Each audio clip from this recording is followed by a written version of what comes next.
વિદ્યાર્થી મિત્રો, હવે આપણે હેવ અને હેઝ ના ઉપયોગો જોઈએ. હેવ અને હેઝ કઈ જગ્યાએ ક્યારે મૂકવો એની માહિતી આજને આ વિડીયો પૂરો થશે એ વખતે તમને મળી જશે. તમને કમ્પ્લીટ આવડી જશે કે હવે હેવ અને હેઝનો ઉપયોગ ક્યારે અને કઈ જગ્યાએ કરવો. તો આવા જ અવારનવાર ઇંગ્લિશ માટે વિડીયો જોવા માટે અમારી યુટ્યુબ ચેનલ જે છે મિશન યુપીએસસી વિથ બિટ્ટો એને સબસ્ક્રાઇબ કરી લો, જેથી તમને ઘણું બેનિફિટ થશે. ચલો આપણે જોઈએ હેવ અને હેઝના ઉપયોગો. એટલે કે હેવ અને હેઝ ક્યારે મુકાય? તો કોઈ પણ માલિકી દર્શાવતા હોય, બીમારી દર્શાવતા હોય, સંબંધ દર્શાવતા હોય અને શરીરના અંગો દર્શાવતા હોય. આ બધી વસ્તુ જો દર્શાવતા હોય વાક્યની અંદર તો એમાં હેવ અને હેઝનો ઉપયોગ કરવામાં આવે છે. આ મેન ઇમ્પોર્ટન્ટ વસ્તુ તમારા માટે. ચલો હવે આપણે એ જોઈએ કે હેવ કઈ જગ્યાએ લાગે અને હેઝ કઈ જગ્યાએ લાગે. તો તમે આઈ હોય, વી, યુ, દે અને બહુવચન નામ એક વખત ધ્યાનથી જોઈ લેજો. આઈ હોય, વી હોય અને યુ અને દે અને બહુવચન નામ, આટલા જો એના આર્ટિકલ હોય તો તમારે હેવ લાગે. ઓકે. અને જો હી, શી, ઇટ અને એક વચન નામ હોય, હી, શી, ઇટ અને એક વચન નામ હોય તો એની આગળ હેઝ લાગે. બરોબર, આ વસ્તુ યાદ રાખજો. હવે આપણે જોઈએ કઈ થોડા એના એક્ઝામ્પલ જોઈએ કે એક્ઝામ્પલ કઈ રીતના બનાવવામાં આવે છે. ચલો એક એક્ઝામ્પલ છે કે મારી પાસે ઘડિયાળ છે.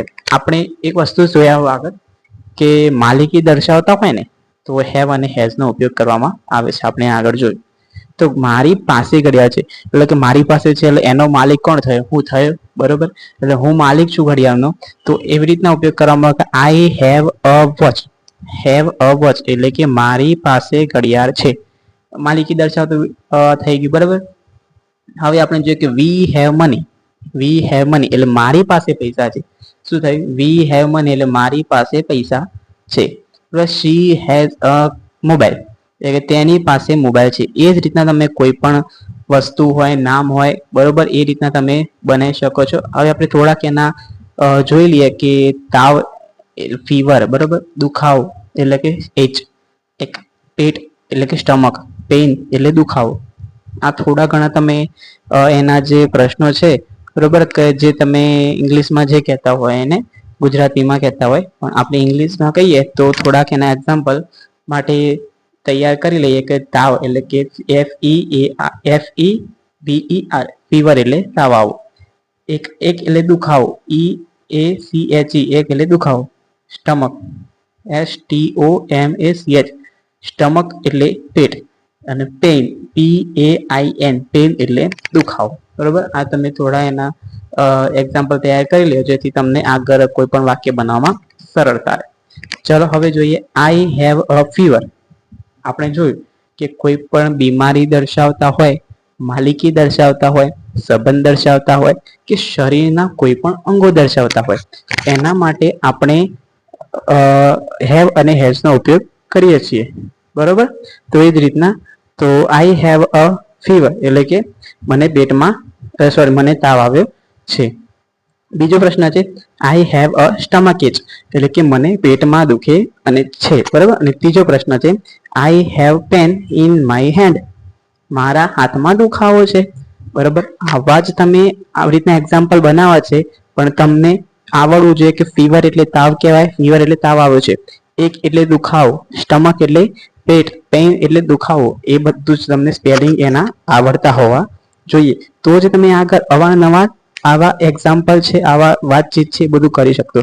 પણ પહેલા સ્પેલિંગ આવડવા બહુ જરૂરી છે. ચલો હવે આગળ હવે થોડા એના નકાર વાક્યો પણ જોઈ લઈએ કે કોઈ કેમ છે કે તમને તાવ આવ્યો છે, બરોબર, પણ આપણે એમ કે ના મને તાવ આવ્યો નથી. એના થોડાક નકાર વાક્યો પણ જોઈ લઈએ કે જે નેગેટિવ વાક્યો તરીકે આપણે ઓળખીએ છીએ ઇંગ્લિશમાં. બરાબર, નકાર વાક્યોમાં એ કે આઈ હોય, વી, યુ, દે અને બહુવચન નામ. જેમાં હેવ લાગતું હતું પહેલા, એમાં હવે એની પાછળ ડુ લાગશે. એ યાદ રાખવાનું. જેમાં હેવ લાગતું હતું આઈ, વી, યુ, ધે અને બહુવચન નામ, એની પાછળ ડુ લાગશે. અને હી, શી, ઇટ અને એક વચન નામ હોય એની પાછળ ડસ લાગશે. ઓકે, આ વસ્તુ તમે યાદ રાખજો. એની વાક્ય રચના જોઈએ, એક સબ્જેક્ટ, પછી ડુ એન્ડ ડઝ આવશે, નોટ આવશે, હેવ અને પછી ઓબ્જેક્ટ. બરોબર, આ વસ્તુ તમે યાદ રાખજો. ચલો એના નકાર વાક્યની થોડી વાક્ય રચના આપણે જોઈ લઈએ એક્ઝામ્પલ સાથે, જેથી તમને આગળ થોડી માહિતી સરળ રહે. ઓકે, તો I do not have a pen એનું ગુજરાતી શું થાય? I do not have a pen. I એટલે ખબર છે કે મારી પાસે, બરાબર, મારી. આઈ એટલે મારી વસ્તુ, મારી પાસે. આઈ ડુ નોટ હેવ એટલે કે પાસે. પેન એટલે કે નથી. મારી પાસે પેન નથી. I do not have a pen. મારી પાસે પેન નથી. ઓકે, ચલો હવે we do not have a car. We do not have a car એટલે કે અમારી પાસે. વી એટલે અમે. અમારી પાસે કાર નથી. ઓકે, અમારી પાસે કાર નથી. You do not have a mobile.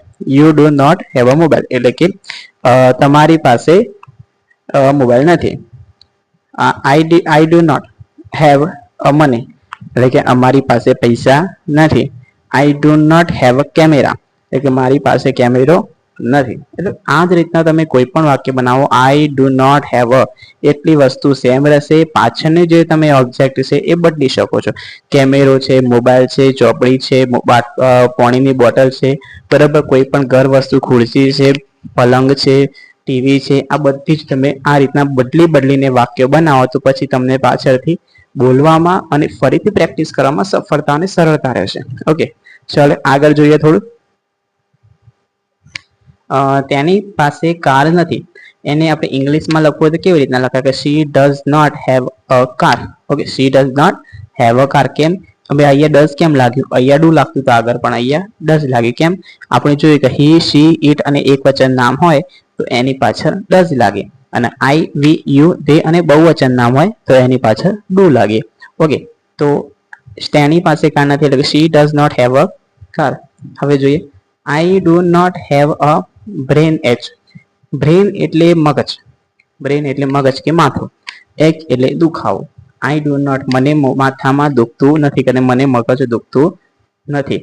એ રીતના વાક્ય બનાવવાનું. પછી એક છે મને પેટમાં દુખતું નથી એટલે કે I do not have a stomach ache કે મને પેટમાં દુખતું નથી. મને હાથ દુખતો નથી એટલે I do not have pain in my hand એટલે કે મને હાથમાં દુખતું નથી. આવા જ અવારનવાર વિડીયો જોવા માટે મિશન યુપીએસસી વિથ બીટુને સબસ્ક્રાઇબ કરો, જેથી તમને આવા જ ઇંગ્લિશ શીખવા માટેના વિડીયો મળ્યા રહેશે. અને બેલ આઇકન પર પ્રેસ કરીને ફોલો કરી દો, જેથી બધી જ નોટિફિકેશન તમારી પાસે પહોંચી શકે. જય હિન્દ, જય ભારત.